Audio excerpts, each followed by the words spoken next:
Hello everybody, and before we get started, just a couple of announcements. Remember that Tuesday, August 28th is the call on chemicals in cancer.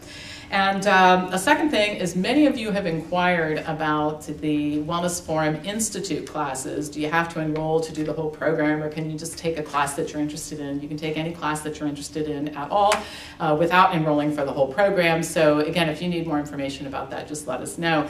And remember that we're open till 9 o'clock at night, Monday through Thursday, and after Labor Day, we're going to be open till 9 o'clock on Friday too. So you guys can call and chat in the evening and get conference call code numbers and all that good stuff. So now on to today's topic. I will try to stay on an even keel, but I have to tell you that the information I'm going to share with you, when I first saw it, made me a little bit angry. And it's so egregious that I just have to offer some comment about it. So the piece I want to discuss today was posted on January 19th of this year on the Cleveland Clinic's website by the section head of preventive cardiology at the Cleveland Clinic. His name is Dr. Stanley Hazen. And he was responding to an inquiry about whether or not it was advisable to adopt a diet like the one recommended by Dr. Esselstyn. So, and whether or not it would reverse coronary artery disease. And so an incredulous member sent this to me and said, my gosh, can this really be going on at the Cleveland Clinic? So I want you to hear Dr. Hazen's response, and I don't want to miss a single precious word of it, so I'm going to read it to you. Here's what he has to say. A plant-based diet is low in cholesterol and saturated fats and believed in general to be healthy. However, there are no rigorous studies demonstrating reversal of atherosclerotic plaque other than a few anecdotal cases. Your decision of whether or not to adhere to such a diet should be discussed with your physician. In general, I recommend to my patients that a diet should be a life choice they can accommodate and still enjoy life without it becoming a religion. I suggest that patients only adopt a strict plant-based diet if they feel quite strongly about it and do so in conjunction with a trained and certified registered dietitian. I reiterate that it's very difficult to adhere to and the benefits are unproven. I believe a common sense approach to diet that is much more balanced and incorporates aspect of the increased fruit and vegetable component is equally reasonable. Now, where do I even begin to start to respond to this? I think I'll start by discussing what I've been discussing in my newsletters and articles and video clips, which is this issue that we have all become convinced that licensed healthcare professionals are the only people that know anything about diet and health and medicine.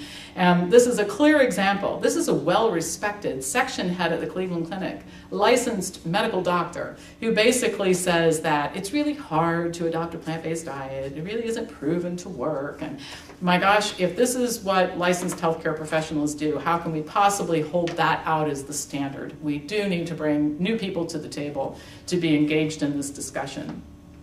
The thing that I'll point out about this that is really disturbing to me is that if a cardiac patient was reading this online and followed this doctor's advice, went back to his regular doctor and said, should I adopt a low-fat plant-based diet and reverse my cardiovascular disease? That person is highly unlikely to get a physician who understands this and gives them the right advice. There are very few dietitians who are trained in and really have bought into the idea that plant-based nutrition can be used as an intervention tool. So if you're a cardiac patient watching or reading this particular piece online and following the advice of the good Dr. Hazen, you're bound to get worse instead of better. If you're not yet a cardiac patient and you follow Dr. Hazen's advice, which is it's too hard, you probably shouldn't do it, it's unproven, you'll probably at some point in time eat your way into becoming a cardiac patient. And who knows, maybe that's Dr. Hazen's ulterior motive. And I say that tongue in cheek, but Dr. Esselstyn always says that one of the reasons why hospitals don't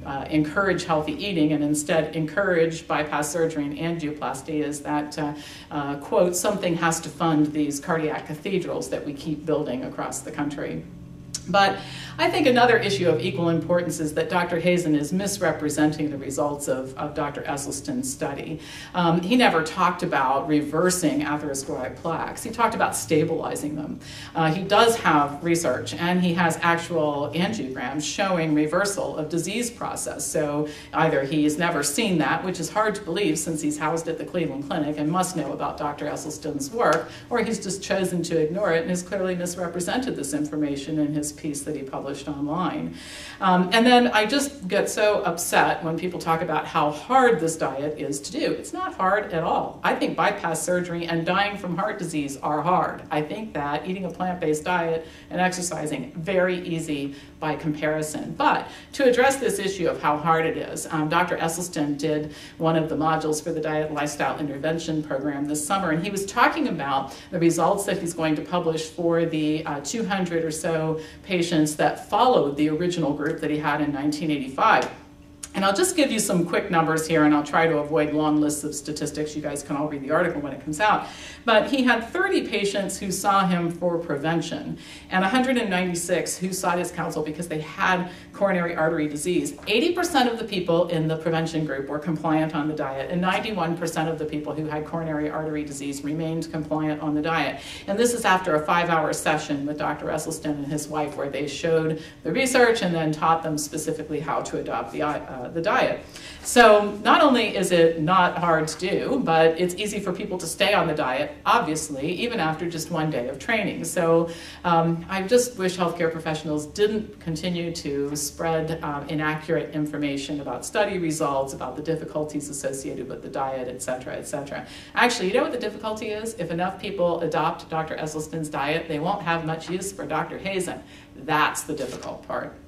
Well, I'm calmer now that I've had an opportunity to vent, and so I guess it's time to get back to productive stuff, which is how we get this message out to people, individuals, because obviously the Cleveland Clinic as an institution isn't going to educate people, so it's up to you and I to do it, and how we're going to train more healthcare professionals and how we're going to get into more employers to help them lower health insurance costs by using diet as an intervention tool. So obviously it's going to take lots of work and lots of time, but we're making progress, and Dr. Hazen, you should be looking into this so that you make sure you have a career for a long time in medicine, because people like you aren't going to be involved in medicine if you don't change your ways.